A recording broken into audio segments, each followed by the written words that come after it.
Bonjour, je m'appelle Claudia, je suis professeure de dessin et je vais vous montrer le matériel que je préconise. La première chose, je prends un bloc assez grand pour dessiner de façon assez volumineuse.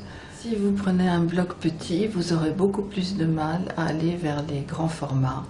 Tandis que si vous prenez un bloc comme celui-ci, qui est facile à transporter de partout, vous pouvez dessiner à peu près n'importe quoi et vous n'aurez aucun mal à aller vers des plus grands formats. Je prends toujours, pour commencer mes dessins, un crayon très lourd et assez gras pour éviter de rentrer dans les détails et aller directement à l'essentiel. Déjà faire un travail de sabrage, savoir ce qui est important et ce qui ne l'est pas avec ce crayon.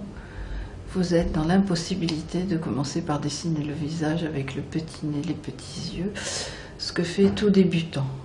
Cette gomme que j'achète dans un magasin de dessin, je la transforme moi-même en bout de gomme que je coupe avec mes ongles, car je n'aime pas trop la gomme mie-de-pain.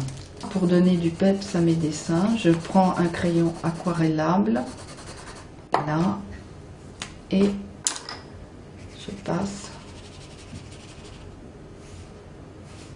de l'eau qui me permet de faire des ombres ou de croquer très vite.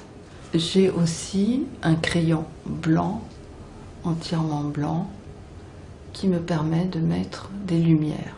Pour nettoyer mes dessins, pour ne pas les salir, j'utilise ce pinceau de coiffure que j'ai acheté dans un magasin de matériel de coiffure pour nettoyer mes dessins, enlever les traces de gomme, etc.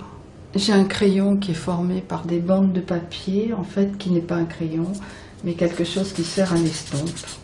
Mais comme il reste très souvent du crayon sur ce fameux crayon, il me permet de dessiner de façon très légère.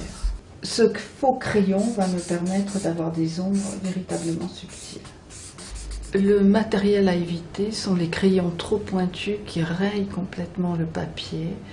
Et le papier devient irrécupérable, on verra toujours les traces. En conclusion, le matériel pour le dessin est vraiment très minime, très léger aussi, ce qui est important. Vous pouvez l'emmener en voyage, à une terrasse de café, dans un musée, et vous amuser jusqu'à un âge terriblement avancé.